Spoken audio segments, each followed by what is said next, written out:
ध्यान से सुन लो बुआ। वो व्यक्ति तुम्हारा भाई हो सकता है, मेरा पिता या मेरी माँ का पति नहीं। मेरे लिए माँ भी वही थी और पिता भी। मेरी माँ का श्रृंगार एक माँ की भांति ही होना चाहिए। जिस व्यक्ति का माँ के जीवन काल में उनसे कोई रिश्ता नहीं रहा, उसका मृत्यु के बाद उनसे कैसा रिश्ता। माधवी की अंतिम विदाई है, इसे दुल्हन की तरह सजाओ। सुहागिन, आज सुहागिन दिखनी भी चाहिए। अभी मैं आदेश दे ही रही थी कि मयंक बोल उठा, ये मेरी माँ है, इनको माँ की तरह सजाओ। सुहागिन अथवा दुल्हन की तरह नहीं, ये किसी की सुहागिन नहीं, दुल्हन नहीं है। अपने पिता की जीवित होने पर भी तुम ये कैसी बातें कर रहे हो। माधवी का पति जीवित है, वो सुहागिन है, उसे अंतिम विदाई उसी तरह दी जानी चाहिए। कहते हुए मैंने जब उसे बाहर जाने के लिए कहा तो वो बिफर गया। किसकी सुहागिन, कैसी सुहागिन, कैसा पति। वो पति जिसने पर नारी के कारण उसे परित्यक्ता हुए जीवन जीने को बाध्य किया। कौन पति जिसने अपने होते हुए पत्नी को विधवा बना डाला। ध्यान से सुन लो बुआ, वो व्यक्ति तुम्हारा भाई हो सकता है, मेरा पिता या मेरी माँ का पति नहीं। मेरे लिए माँ भी वही थी और पिता भी। मेरी माँ का श्रृंगार एक माँ की भांति होना चाहिए। जिस व्यक्ति का माँ की जीवन काल में उनसे कोई रिश्ता नहीं रहा, उसका मृत्यु के बाद उनसे कैसा रिश्ता। वो अपनी बोलता जा रहा था और मैं उसकी बातों को सुनकर 25 वर्ष पूर्व की दुनिया में जा पहुंची। अब से लगभग 25 वर्ष पूर्व साधारण शक्ल सूरत लेकिन आकर्षक व्यक्तित्व की स्वामिनी माधवी के घर में बहू बनकर आने पर सारे घर में खुशी की लहर दौड़ गई। अपने व्यवहार से थोड़े ही दिनों में उसने सबका दिल जीत लिया और ननंद, देवर व सास ससुर सबकी जरूरत बन गई। यदि किसी का दिल वो नहीं जीत पाई तो वो था सुदेश। सुदेश मेरा भाई व उसका पति, इस घर में उसका सर्वे सर्वा, जिसके भरोसे वो ब्याह कर इस घर में आई थी।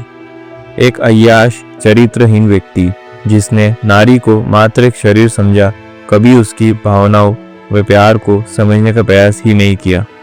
माधवी का प्यार व समर्पण उसे माधवी की कमजोरी प्रतीत होता और उस पर अत्याचार करना अपना अधिकार समझता। सुदेश की हरकतों, आदतों व उससे शादी के लिए उसने कभी हमें दोषी नहीं माना।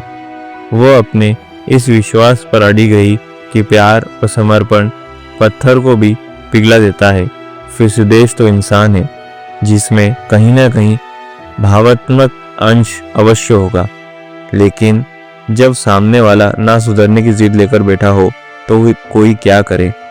मयंक जी के जन्म पर सभी को पुनः ये आशा बंदी कि शायद बच्चे का मुंह देखकर सुदेश अपनी जिम्मेदारी का एहसास करे, लेकिन अफसोस कुत्ते की दुम की तरह न केवल सुदेश का व्यवहार अपरिवर्तनीय रहा, बल्कि ये सोचकर कि एक बच्चे की माँ माधवी अब कहाँ जाएगी, वो और भी लापरवाह हो गया।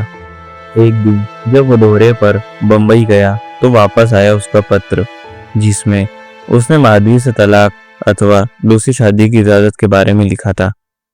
उस स्थिति में यदि माधवी चाहती तो सुदेश को तलाक देकर अपने अन्य सभी दायित्वों से मुक्ति पा सकती थी, लेकिन नहीं। उसने तलाकशुदा की जिंदगी स्वीकार करने की जगह सुदेश को दूसरी शादी की इजाजत देकर त्याग का परिचय दिया। साथ ही व्यक्तित्व की सुदृढ़ता दिखाते हुए सुदेश के समस्त दायित्वों को अपना कर्तव्य मान लिया। उसका विश्वास था कि जिसे प्यार व समर्पण ना बांध सका, उसे जोर जबरदस्ती से बांधने से कोई लाभ नहीं। यह टूटी तो जरूर, लेकिन जल्द ही संभल कर एक सुहर नारी के रूप में सामने आई। देखकर लगा जैसे 26-27 की उम्र में ही वो परिपक्व हो गई है।